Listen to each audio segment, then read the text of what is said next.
And welcome back to another episode of Beardo's Media. Every time we start a new episode, there's always this dilemma in the mind as to how the introduction should be. Yes. So, but the thing is, on this occasion, we had already decided what the topic was going to be. And today's topic is going to be on parenting. I don't know if any of you guys are parents or going to become parents or are parents now of children who are all grown up and flown the nest.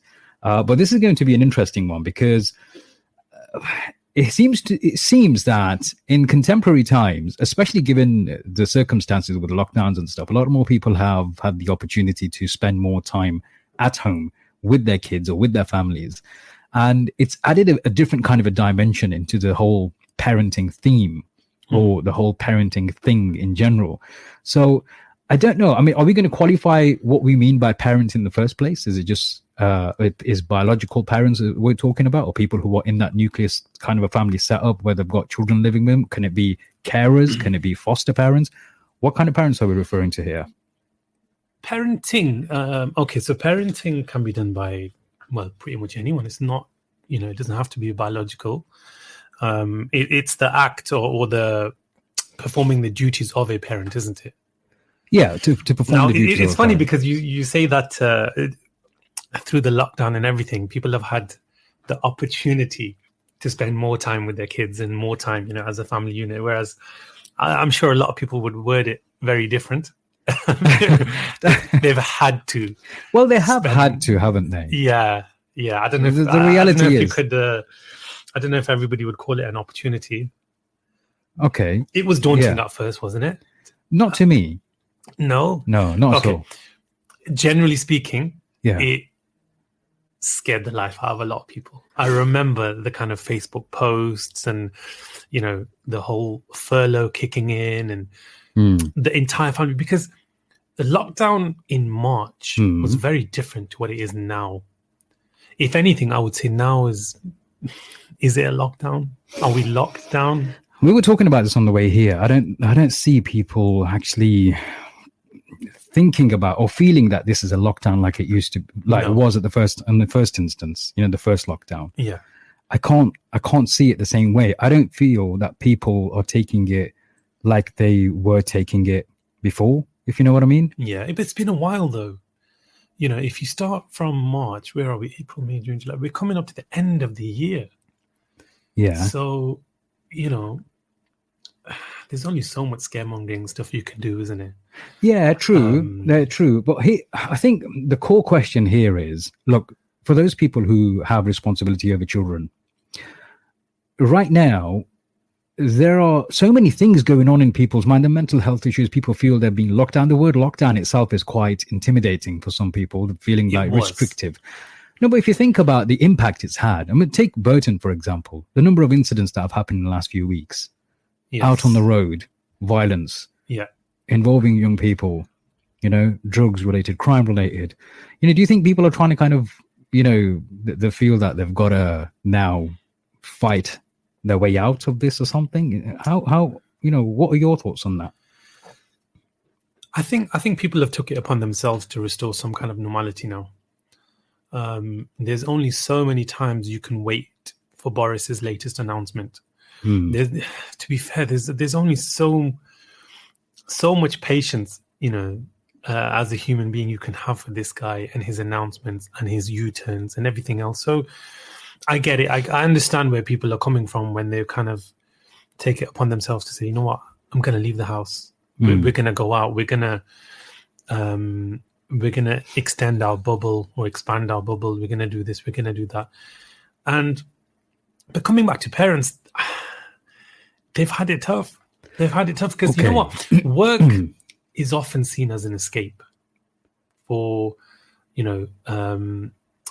when you're so many people in the house. I think that depends on what kind of parent you are. I think for some people, if they really find it a challenge to parent their kids or look after the kids, again, depending on the age group of the kids, surely they will embrace the opportunity of spending more time with their kids. See, that's not it though.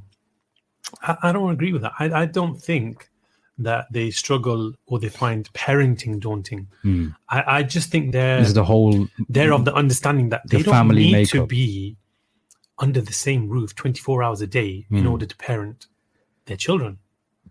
And now they have to take the responsibility of educating them and doing the homework and yeah, all that was kind of was stuff. on and off as well, wasn't it? Whereas everything was kind of it was defined. Everybody had their roles. The teachers played a role. You played your role. Your your football coach or your karate instructor, and everyone else. Well, that's and suddenly you're everything for okay. this child. I think in that situation it's going to be different. I guess when people are going to have to parent their kids in a lockdown situation, it's different. Well, let's look at it from a wider perspective. Not everyone's going to be in lockdown all the time. At some point, we're going to get out of this, and kids are back at school, right? Kids are back at school, especially in England. Some of them. Well, most of them are. Let's look at it from a holistic or a wider point of view in terms of parenting itself. My question is, how do you know that your parenting is going well? What are the signs you look for in children, or what do you observe in your children to establish or try to understand that, you know what, I'm a good parent, or I'm getting this right, or I've done this well. What are the kind of signs, or what are the things that you see in children which make you recognize that, you know what, things are going well? It comes back to your own definition of success. True. If you were to ask 10 people, would they consider themselves a good parent? Most of them, would be able to say yes or no quite clearly, but their reasons for doing so would vary. Yeah, or depending on what their standards are. Not everybody sets out to do the same thing. Parenting is it's like the umbrella, isn't it? But then underneath that, everybody's going to have their own ways of parenting, their own ways of defining whether they're successful, their own ways of saying, you know what, I raised my kids good. In your mind, what defines as, how would you define successful parenting? What in your mind would mean I've raised my kids good? I wouldn't even want to say or speak for the masses. No, forget the masses, you personally. Generally speaking, I think there's too much emphasis on their academic achievements. I think it's just overemphasized. It's exaggerated. I've heard and I've seen parents of really good kids. When I say kids, I'm talking of all ages, from 6-7 years old to 16, 17. And they'll slate their kids because they're not doing well in school, or they're not getting the grades that they'd imagine, or they're not getting the grades which their cousins are getting, or their neighbors getting. Worse, which is worse. Or this child who's never even thought about going into medicine or accounting or engineering, but the parents have, because they've always had it in the back of their mind, but now he's flunked biology, and they're like, nah, I did something wrong, or he doesn't listen, she doesn't listen, and there's all this. And I think that's way overemphasized. That's one thing that I think is quite categorically clear. There's another danger in that. When parents are emphasizing education to such a degree, they are actually, if there's not a balance, they're forcing the kids to become somewhat reclusive. Yeah.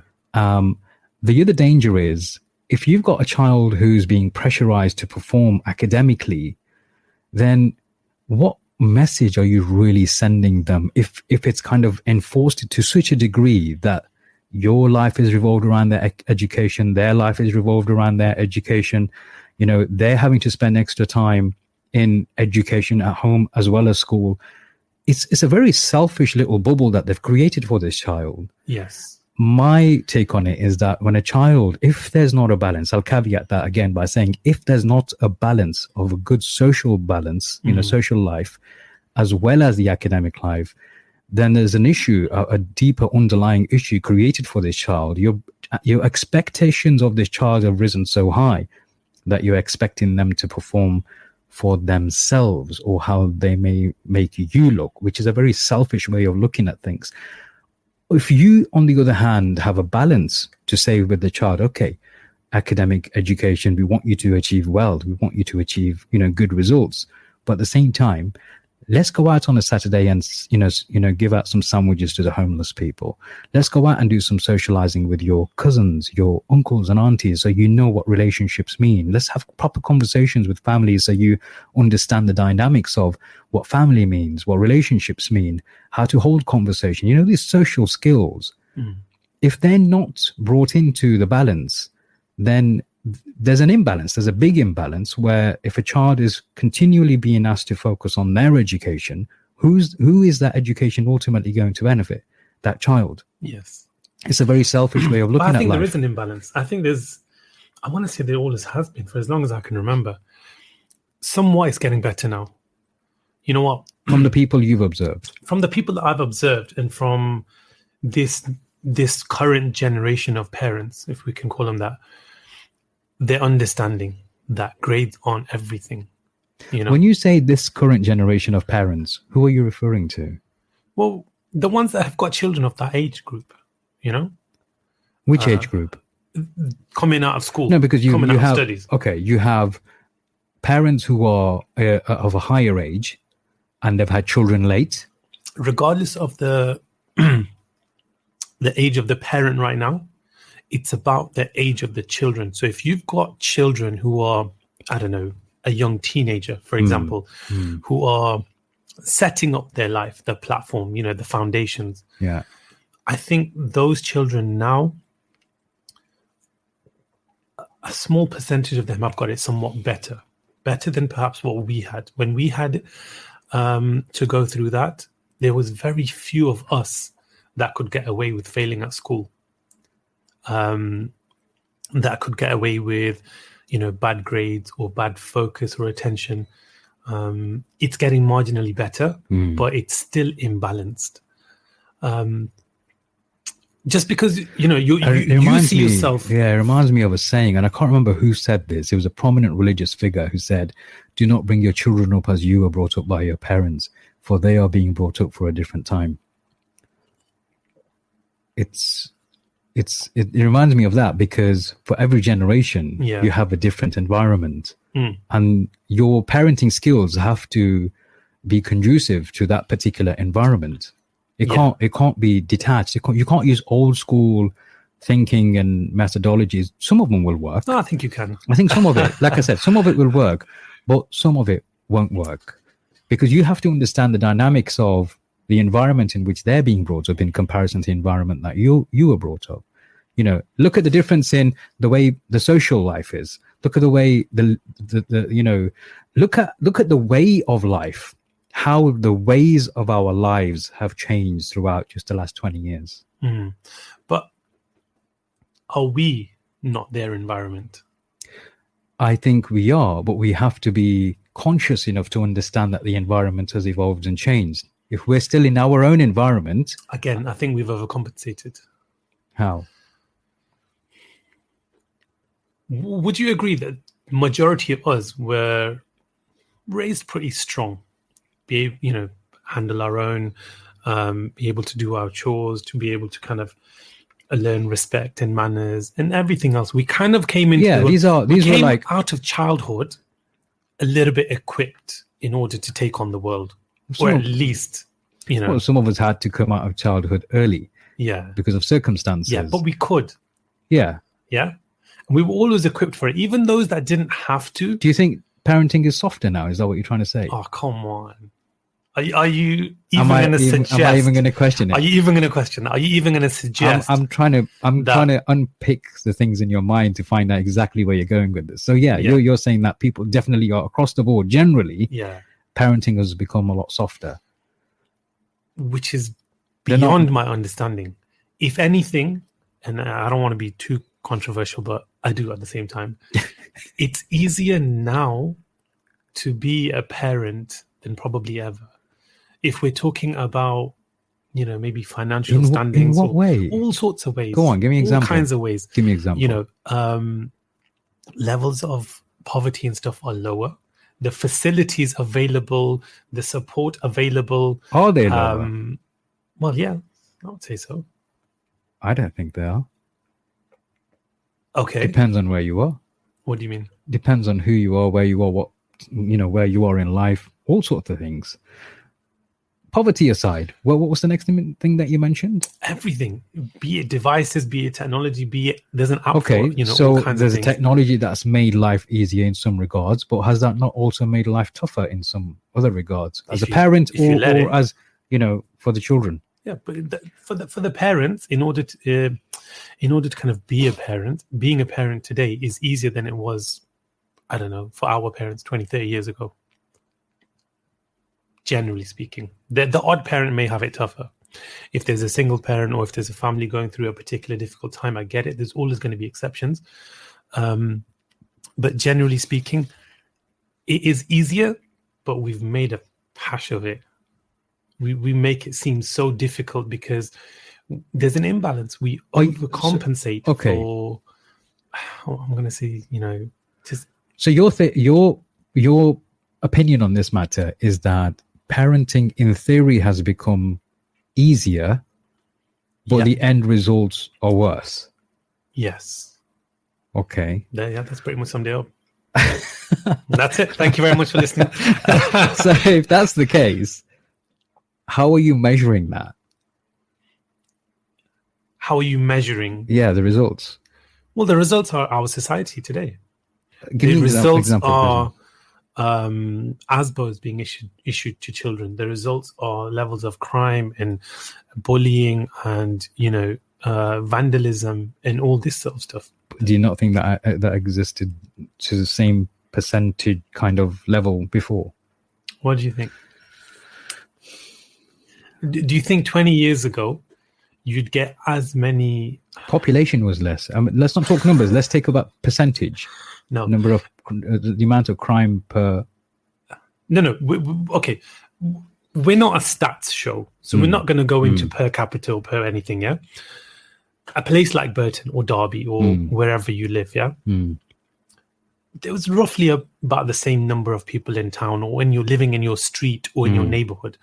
Yeah, there's new estates and stuff, but let's just assume within your 3 or 4 streets, you wouldn't very often see children committing crime or, vandalizing or speaking back to elders or, making eye contact with a police officer and saying, what are you going to do? Those kind of things have definitely changed. Yeah. Thank you. No, I'm not disagreeing. Those kind of things have definitely changed. I think more children have become courageous, but in the wrong ways. I don't think that's courage. It's foolish, but they've built the courage to actually say something in front of authority for a reason. It's still, but courageous in the wrong ways. It's still courage. It takes courage to do something like that, but in the wrong way. Here's my question for people who are going to be listening or watching. How do you ensure, what kind of things do you look out for in your children to ensure that you're on the right track in your parenting skills? What kind of things do you feel in current times are important for parents to try and visualize and understand when it comes to children and observing their children, to give them signs to say, you know what, it's going well, this parenting thing? What kind of things? Again, it's going to vary. It is going to vary. Once we can get over these imbalances, I think our kids will do a lot better. Once we start to understand, there comes an age, 14, 15, 16, maybe slightly later for some, but generally 13, 14, 15, they kind of have an idea of where they want to go or what they want to do. Whether they, inevitably, whether they become good at it or not is to be seen later down the line. In children, what do you think are the common, in your opinion, what do you think are the common issues today?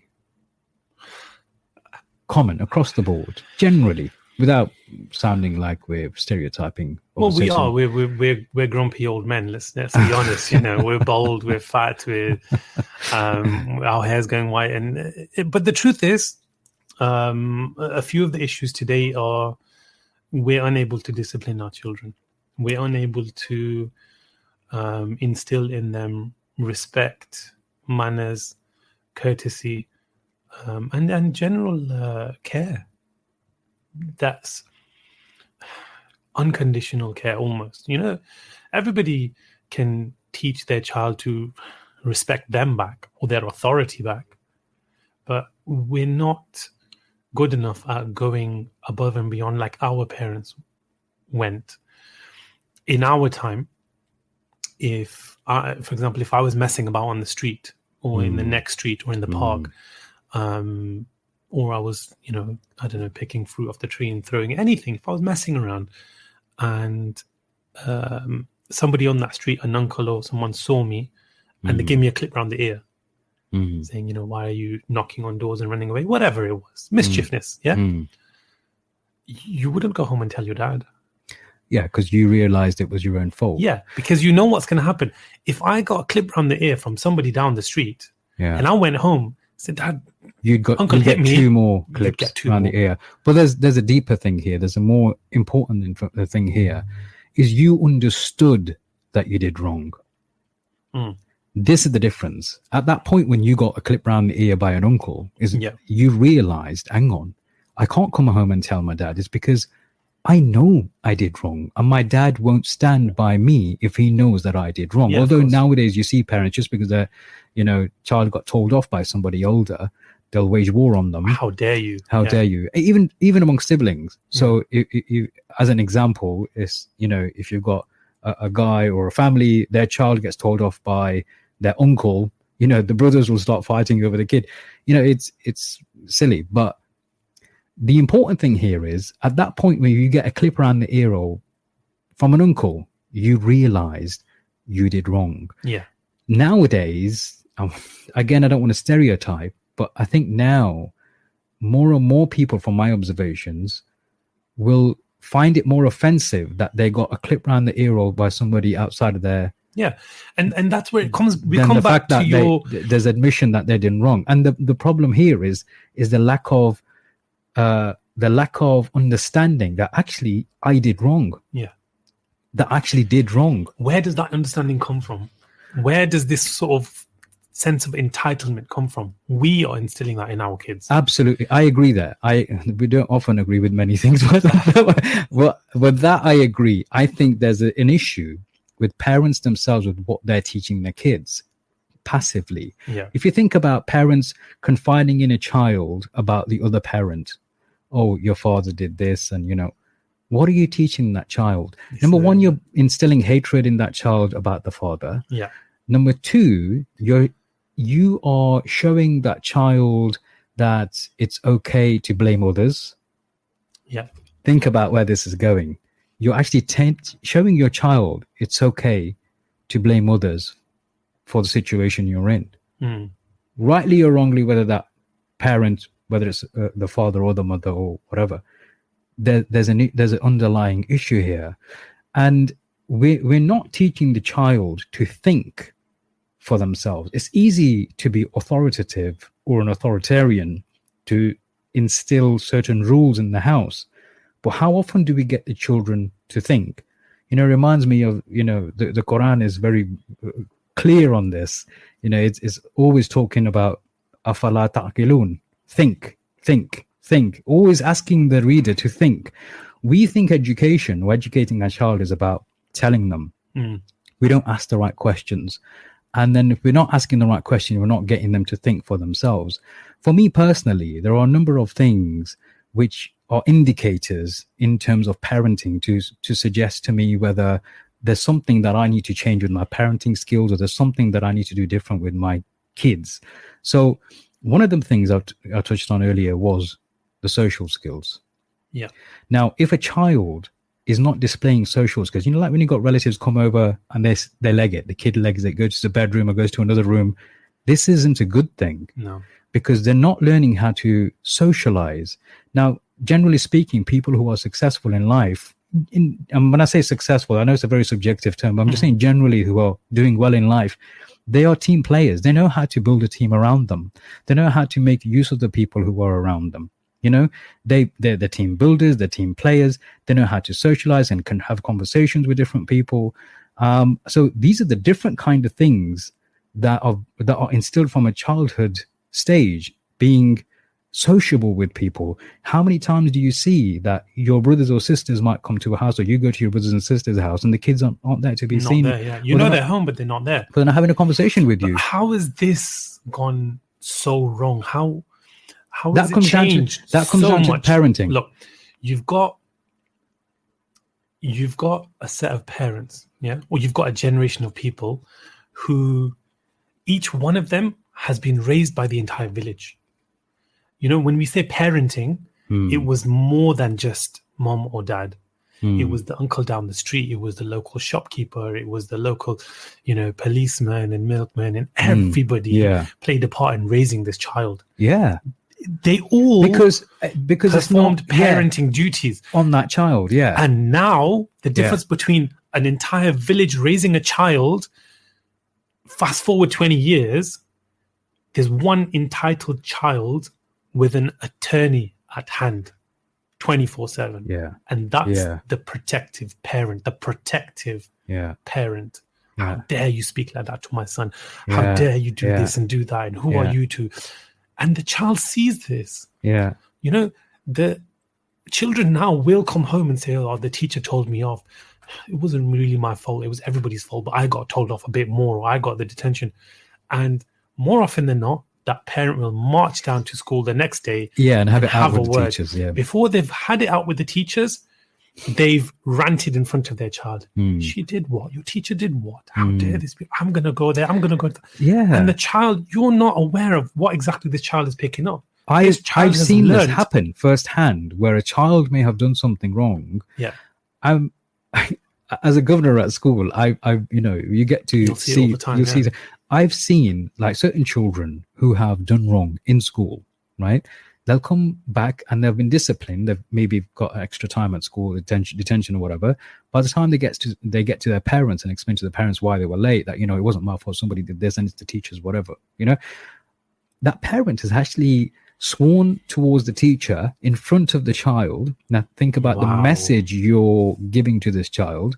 They've blamed everybody under the sun except the child himself.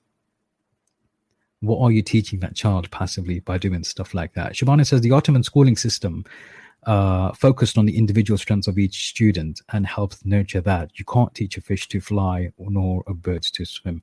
Is it Einstein who said if you judge a fish by its ability to climb a tree, you'll think it's stupid all its life? Yeah. It's interesting.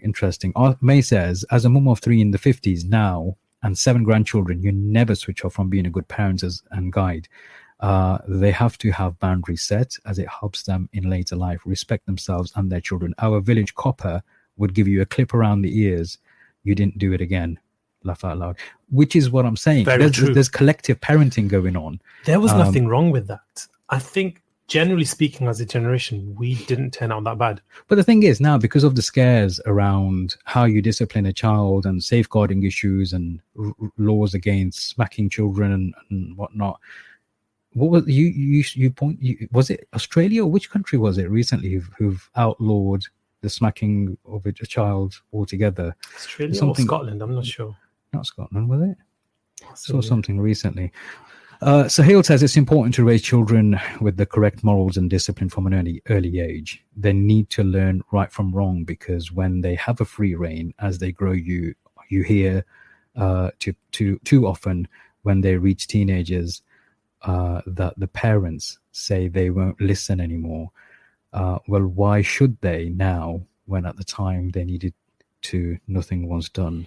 Scotland, thank you, Justice. Just clarify right this. From wrong is compromised as soon as you give that child an attorney on speed dial. If you're going to stick up for your kid, no matter what. Yeah, it works the other way though as well. The child has an attorney or the other end of the line. If they feel that they're not getting what they want, they're threatened. I'm going to call. Yeah. Do you know what I mean? But that's also us though, isn't it? Okay, look, we're the parents. We're soft, we're whatever. But we're also the people making the rules for other parents. Let's not forget that. We talk about the law as if it's some kind of alien thing that's just been shoved upon us. It's not. We made those laws. Okay, each and every parent didn't physically play a part in it, but it's our peers and our colleagues and our generation that have come along and said, hang on, you shouldn't really clip your child around the ear. Hang on, the teacher can't really speak to a kid like that. Oh, you can't. If you're going to break up a fight between two kids, you can't. You have to stand back and say, now, children, rather than pull them by the ear and separate them. Yeah, I think some things have gone far. Well, let's leave that to a side. Let's stick back to the parenting aspects themselves. I know it's indirectly related with how teachers and what their people outside your immediate, parents are allowed to do and not allowed to do. From a parent's perspective, there's certain things, again, coming back to the recognizing what's happening within the children's lives and how their behavior is and how they are being brought up. What kind of changes need to be made? We touched on the social skills. The second thing that I wanted to mention was kids taking their own initiative on doing things. One of the things that I'm very conscious about is when a child is only following instructions, my concern is how much are they actually developing into their own skin? Are they taking initiative to do their own thing? If you have a child who takes initiative to do stuff that they want to do, to me that shows they have willpower. They have some kind of courage. If they've got courage to do what they want to do rather than just following instructions, what's really sad? You've got some parents who are so controlling that they'll knock on the bloody bathroom door just to make sure they're okay in there. Do you know what I mean? Or open the bathroom. What are you doing? Oh, I just want to see if it's all right. What do you think he's going to be doing in there? Do you know what I mean? We all know a parent or two like that. But if the parents are micromanaging and going into so much control, they need to relax. They need to let their kids make some mistakes. If you don't do, you're not going to do it wrong. If you don't do it wrong, you're not going to eventually do it right. Yeah, of course. Children need to be nurtured. My opinion is they need to be nurtured in so many different ways. They need to be given exposure to not just knowledge, but experiences as well. Yeah. Experiences, things like experience of travel, experience of having responsibilities, experience of looking after other people. And if they don't have that experience, how are they going to develop into something other than, what they call in Punjabi, kitabi kira? Yeah. And I think, we're bordering on neglect. When you fail to teach your child or your children a decent moral compass, then that falls into neglect. In later life, that's going to bite them. That is also a form of neglect, isn't it? That's neglect, because you see, there are legal things that a child is. Well, a parent. Did you know? I was looking on the government website. What's legally required from a parent? What are the legal responsibilities of a parent? So if you go onto gov.uk, the two main things that they've mentioned first is provide a home for the child and protect and maintain the child. That's very broad terms, right? It says you're also responsible for disciplining the child. Yeah. Okay. Choosing and providing for the child's education, agreeing to the child's medical treatment, naming the child and agreeing to any change of name, and looking after the child's property. I'll tell you what my issue with that entire statement is, or the whole idea of that, is the government telling us what parenting is and what a parent's rights are over their own child. Just think about that for a second. I am. I'm going to defend that for a second. I'm just going to defend that. And the reason I'm going to defend it is because it sets out perimeters in case there is child neglect. And it's not telling you what you do over and beyond this, but it's giving you the basic minimum what you're supposed to be doing. So that if a parent is neglecting genuinely, if you've got people who've got children and they're genuinely neglecting those children, and they're not giving them the basics in life, then that becomes a legal matter, in which case that child is then protected. Do you know what I mean? Read between the lines. Man. No, I know where you're going. Much I know what you're saying. Snuck in by child services and child protection and, government this and everything. Look, at the end of the day, your child is your Would you own. say the government rather not have anything in place? I would say that What's the Look, alternative? Think about it. Of course, there's an alternative. Is mind your own damn business. I will raise my child. Now, they could have stopped short at where we stopped for thousands and thousands of years. If you kick your kid out on the street, or you abuse them, or they're malnourished or something, there's got to be intervention. Well, how are they going to intervene if it's completely left down to you? What do you mean? If there's no legal framework to define, this isn't legal framework. No, this is you're misinterpreting what I'm saying. I'm not saying that I would rather have the government tell me how to raise my kids. That's not what I'm saying. What I'm saying is there needs to be a basic minimum standard by which all parents need to comply to a degree where a child is not neglected, which results in harmful acts, maybe, otherwise children, anything can happen to the child, and how who's to intervene? Nobody's denying that. The problem now is the government have more rights over your child than you do as a parent.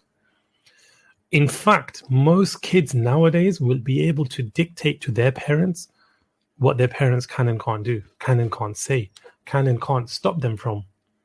That's an issue. Stop short at, if you abuse your child, if you neglect your child, if you don't feed your child, if you don't clothe your child, we're going to step in. That's normal. That's human, isn't it? No, but you're missing the point. I know it's human, but it can only have action taken against if you've breached something, a rule, a law, legislation. Yeah? Okay. If you haven't, then no one can do anything to you. You can neglect that child. You can abuse that child in all sorts of ways if you don't have a basic minimum framework. Well, like I said, again, I'm saying the same thing. The basics should be there. Now, where do you stop? That's where you stop at the basic. What's the basic? Okay. If you've got a 5-year-old child, you're going very specific now. That's not basic. So if you're going to go down that road of specifying age, if you look at what I just read out, which were 5 bullet points or 6 bullet points, you're going to go way beyond that line. Think about how broad these statements are. I think those basic bullet points that you read out more than cover it. There's probably something you could take out of those as well, but generally speaking, they more than cover it. You neglected the whole thing earlier on. No, it's with the whole idea of the government thinking that they know what's best for your child better than you do. Look, I agree. I agree with you there to a degree. Whenever we talk, we never speak for the 100% because you're not going to cover anyone in anything. Of course, in anything. So generally, when I make a statement or an opinion or an observation, it will cover 80, 90, 95, 98%. In your mind? Well, I'm sure we can't take statistics. I'm sure some kind of statistics could prove it. What percentage of children are kicked out on the street or, physically abused or not fed or, these things. So 90+% of parents are fulfilling their obligations and want to raise good kids. Well, you'd be hopeful of that, yeah. Even if it's there or thereabouts in figures, you'd hope that figure is pretty much there. Way more than 90%. You'd hope for that. I would say so. But what I'm saying is, for those who do neglect, for those who do abuse their children, you've got to have something in place. But is switching their internet abuse is when saying when a boy can't be a girl or something, is that abuse? Nowadays, that's abuse. Nowadays, that's, taking away their rights or their human, whatever it is. And it's just gone ridiculous. You can't clip your child around the ear. You can't, let alone, an uncle who sees your kid up to no good or shoplifting or whatever else. Nobody can say nothing to that child. I think police on the street struggle to arrest children because they have to be careful about what's being recorded or what's going to be said or what's going to stand in court and all of that. Teachers should not, and I can't overemphasize this enough, teachers should not be scared of their pupils. Yeah, I agree. If anything, I agree. It should be the other way around. Well, it's like Majid Ali says, and nowadays, you'd be taught to respect your teachers more than your parents. Your parents will say to you, make sure you respect your teachers more than you even respect us. Why? Yeah. Because they're teaching you how to be successful in Yeah. life, in this life and the hereafter, Yeah. whichever way you look at it, because they are giving you that. Tell me that's not parenting. You know, your teachers, are they not parenting? I would say they are. Yeah. But they have no rights. They can't even speak to you beyond a certain manner and all these things. But I think we've got to be very careful here, because from a teacher's perspective, you see that there have been instances where, to a degree, teachers have gone way beyond their duties of disciplining children and lashed and beat children to the degree that they've died. And we think about the cases in Pakistan, for example. So many cases that I can just think of off the top of my head, where the teacher has abused or beat, or, where does that stop? Because yes, you have that element of respect, but there also needs to be a framework by which you prevent from the child from being abused, or So for that 1% of, and it's not even 1%, but we're going to generalize a little bit, or overemphasize, 1% of teachers who are, I don't know, too strict, too tough, whatever, is taking away control, discipline, powers, whatever, from the 100%. There's an imbalance. We respected our teachers because we were taught to respect them. Yeah. And with respect came a certain level of, you wouldn't want to be a failure in front of your teachers. You wouldn't want your teacher to ring your parents and say, this kid, man, insolence or this, that, or the other. It's not fear. You'd want to make your teacher proud. Yeah. Yeah. I mean, Razwan, and that meant something to you. Is a classic example. Razwan says kids shouldn't be scared of their teachers. They should respect them. But with respect to the elders comes compassion to the youngster. Yeah. Yeah. This is it. And if you don't have that balance, you're going to struggle. So coming back to it, I think parenting today, we've made it more harder, haven't we? It should get easier as we go on, because the facilities and everything else increase. Look, you can only do with what's in your control. Yeah. Yeah. Let's go back to the original question. Forget what the government is doing right now and how you feel about their interventions at the moment. I'm just talking about our own family, because I feel if you have brought up children in a way which is in a positive way, and you've got this positive aura within the household, and you've got that element of respect, you've got that element of nurturing, and you've got that element of love, compassion, and that drive to do good in life, then none of the other things are really going to matter, because it's all in your control. What you've controlled within yourself, and if you've done it well, it makes no difference. Of course there are going to be external influences, and of course there's going to be environmental influences, but what you instill in the children as a parent, let's not brush that away. Let's not start blaming everybody else for the failure of our children when we didn't even do our job properly. Let's look at us first. Let's look at how we parented or failed to parent our children. Yeah, we can complain about the interventions from the authorities, or the lack of control that teachers have, or disciplinary procedures that they may be able to implement that they used to before. Let's start back at home. This topic is about parenting. It does start to, once we get over the fact of how soft we are, then once we fix that, we fix within our own house, then we can look at other factors, outside factors. So I'm going to ask you again then the same questions. What do you recognize in your children to give you indications that this child is being parented by me properly? What are the signs that you look for? How do you see that you're doing it? How do you measure your own success as a parent? Honestly, even for the same parent, it's probably going to vary from child to child. Of because course, you're going to understand. I could have 5 kids, and my definition of success for each of them is going to be different. Will be different. No, I'm not saying that child is successful at certain things. Nah. No, that's different. Success in raising them, having raised them. Yeah. Well, I don't know if we should even call it a success. I'm saying that you're doing okay, a good job. You're thinking about the different things. What are the different things a parent should be thinking about when raising a child? The gist of it is to teach them how to be a good human being. Okay. For every parent, that's going to vary. Some people will rate confidence very high. Some people will rate compassion very high. caring for others, putting others first, respect, discipline, all of these things. I think they're all important. Depending on the child, you'll know what that particular child struggles with. Some kids struggle with confidence or anxiety or, speaking and these things. That's your aim.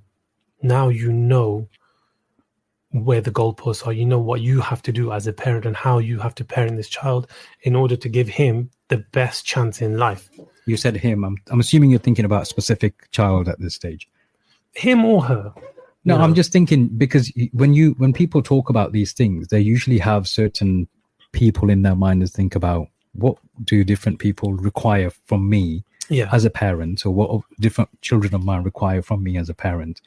I think there are several things. I mean, that's basic etiquettes in life, I think, or basic qualities within human beings that everybody should possess anyway. Yeah, I agree that for me personally, the quality of being a good human being outweighs the quality of being a highly educated person. Yes. Yeah, but highly educated is nor here nor there. I think we need to get rid of that anyway. We need to, honestly. No, but for some people it is. For some people it is. I think the ability to think for themselves is better than getting high grades in being able to regurgitate information parrot fashion. By miles. By absolute miles. If you can problem solve, if you can use initiative, if you can figure things out for yourself, and you grow up with those kind of skills, but you can't memorize a paragraph in a textbook, it really doesn't matter. Adila mentions a very important point. She says at the end of the day, the most important thing is being a good role model for your kids and just teaching them how to be a good person, regardless of things such as education. The thing is, though, Adila, how is one being a good role model? The old adage, do as I say and not as I do, comes to mind. A lot of people expect their children to just do as they say, but not as they themselves are doing. We need to understand that we are always educating our children or people around us. They learn more from seeing and observing what we do rather than what we say. And I think a lot of parents are ignorant to this. If your child can see that you're a family man or a family woman, or you're not so self-centered, you're generally in your everyday life, you're putting other people first, they'll pick up on that. They will, whether they inherit those same kind of instincts or not, but they'll see it. They'll see it. And because they'll see it, it will be far more of an important lesson and ingrained in them than you just telling them about how good it is to be helping others or sacrificing certain things, but not to a degree. There needs to be a balance as well. You teach the children a kind of a balance and how much to sacrifice of oneself in return for another's ease or pleasure.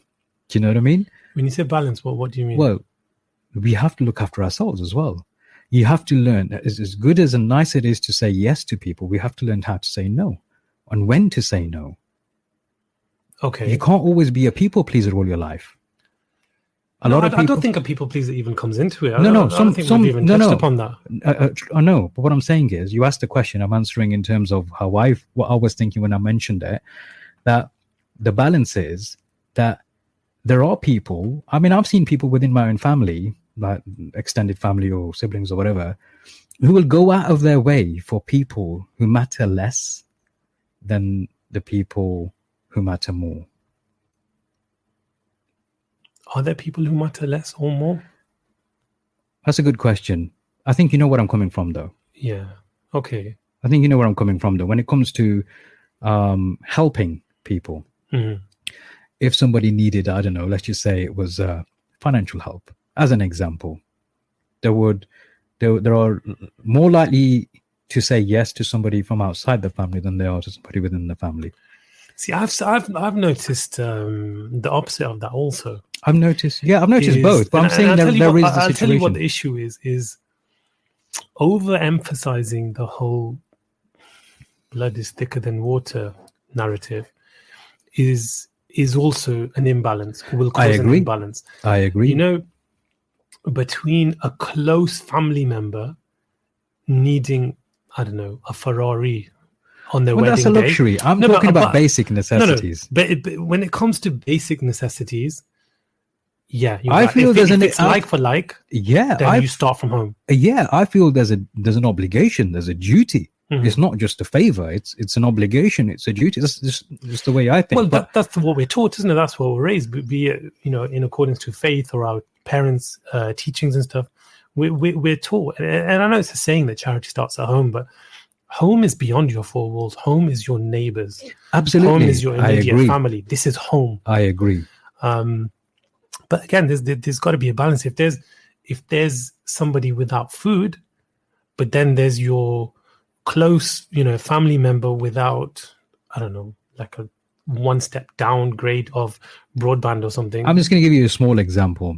If somebody who within the neighborhood wants, I don't know, a lift somewhere, and you are, you should do everything you can to arrange a lift. I'm not Okay. saying that you shouldn't, but if your own brother asks for a lift, you just kind of ask somebody else. No, that's wrong. This is what I'm referring like to. for like, it should be Yeah, the this same. is what I'm referring to. I tell you what the problem we have now is. But what's the child going to learn from that? Well, that's it. The child is going to learn. The child probably won't learn the blood ties. The child will learn favoritism, or shunning of certain family members or stuff like that. It's a mixed bag. You're really not setting a good example if that's what you're doing. Again, it's each person's interpretation of parenting, and that's I've actually seen a lot of the opposite of what you're saying. Ali, when it comes to whatever we show children, we have to remember one thing: our present is their past. Our present right now will become their past. What children see in their parents and their family and their siblings, what will they remember when they look back in the future? Because this will be their past. What memories will we have created? What lessons will we have drawn for them? I think the nooks and cranny of it is this, that if we're not able to provide joyful, happy, loving, nurturing, educational, inspiring kind of memories for the children when they think back at how their childhood was, then that in itself is a measure of whether, we did well or not. But see, the problem... That's one of the measures, I would say. Yeah, another problem with that is people... Unless they're obviously comparing their children... happiness and things first. So they'll think, you know what, I can't discipline my child because that'll ruin his day. Or he'll post a bad status, or he'll rant or whatever, or he'll have a tantrum. And honestly... I don't give a shit. Yeah. You wouldn't. shouldn't. I don't. Happy times will come. Yeah, happy days. Well, you come. see, again, it All comes of down. Again, Ali, I'd say that comes down to the way we've parented the kids. If you've had that kind of relationship with a child where they have that level of respect for you, they won't post anything like that in the first place. Even if you've had to discipline them, even if they disagree with your decision, even if they disagree with your way of looking at things, and even if they disagree with all that, they will not respect. But what we're saying is we're going 2 steps back. We're going back in time. We're saying, how do you do that? You have to go against the grain a little bit. That's all part of parenting. You cannot be their best friend every single day of their lives. Well, Hazrat Ali radiallahu anhu, I don't know whether this the authenticity of this narration and where it comes from, but I've always heard this and read this so many times. He said that in the first 7 years of your child, play with them. In the second 7 years of your child, teach them. In the third seven years of your child, advise them. And then the rest of your life, you become their friends. Yeah. So there are different phases for children where you have to play a different role. Able to switch it up. But I tell you what, within those roles, you have to mix and match a little bit. I remember telling you about the way my family is and my kids are at home. Isa is a classic example of one of my sons. He's always had this kind of leadership quality about him, and his younger siblings actually look up to him. And he's, mashallah, he's doing well in that regard. And suddenly I found that all the kids in the house have that same level of respect for me as well. For example, if I come home, I have this specific chair which I sit on. If I just walk into the living room, whoever's on it, they'll get up. I don't have to say anything. Mm. You know, and it's those kind of qualities which I think they go far without. I mean, I don't have to say anything. You know, when I feel that a child, in fact, not when I feel, every child deserves to be loved, right? So love needs to be shown, you know, and it's not just spoken about, right? In every form. In every form, verbally, physically, you know, you give them a hug, you give them a kiss, you give them, you know, gifts and whatever there's a balance in everything. Give them discipline. Tough Yeah, love is a form of love. Tough love, exactly. You know, and it's probably one of the most important, because definitely they're not going to remember what you said. They're going to remember what you did more so in years to come. And more importantly, they remember how you made them feel. Yeah. There's a saying, isn't there? People will remember what you said, and people remember more what you did, but people will never forget how you made them feel. Made them feel. This is it.